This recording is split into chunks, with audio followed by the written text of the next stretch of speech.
ठिकाणीमध्ये बाजार, गुलामांचा बाजार असायचा ना पूर्वी, गुलामांचा बाजार मांडलेला असायचा, तसा गुलामांचा बाजार मांडला होता महाराष्ट्रामध्ये 66 ठिकाणी.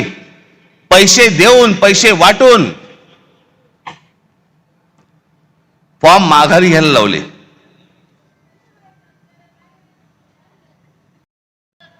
त्या दिवशी मी माझ्या नाशिकच्या सभेमध्ये मी बोललो होतो, वेडे पैसे झालेत, वेडे पैसे.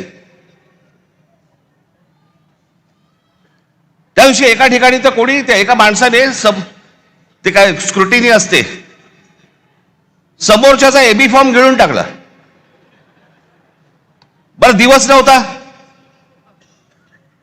एखाद दिवस मिळाला असं दुसऱ्याशी वाट तरी बघता आली असती, एबी फॉर्म पडेल, एबी फॉर्म पडेल. इथपर्यंत गेलात तुम्ही, विकले जातायत काय, एबी फॉर्म गिळतायत काय. त्या सोलापूरला एखादा खून झाला आमच्या माणसाचा, आमच्या विद्यार्थी सेनेचा, तो तिथला शहर अध्यक्ष होता, त्याचा खून केला फॉर्म मागे घेण्यासाठी. म्हणून इथपर्यंत सरकार चाललंय. पोलीस हताश, कोर्टाकडे तर बघायलाच नको. हे कोणतं राज्य आहे? बिनधास्त सगळ्या गोष्टी सुरू आहेत. मला ती, म्हणून मी मगाशी म्हटलं ना, मला ती माणसं आणायची होती, ती त्या प्रचारामध्ये बिचारे गुंतलेत, त्याच्यामुळे मला इथे त्यांना बोलवता नाही आलं. 5-5 हजाराला मतं विकतायत. मी फक्त 2-3 माणसांची फक्त तुमच्यासमोर नावं घेतो, बाकीचे दत्ता येतील.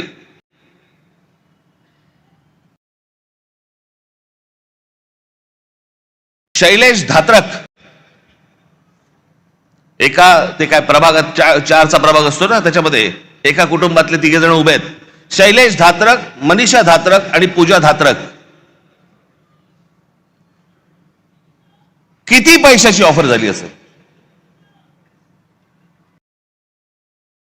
तुम्ही कल्पना पण नाही करू शकत. म्हणजे काय लेवलचा बाजार मांडला या लोकांनी, तुम्हाला अंदाज येईल. या 3 लोकांना एका घरात मिळून 15 कोटी रुपयाची ऑफर दिली गेली. 15 कोटी. आणि मला ते मुद्दामून इकडे बोलवायचे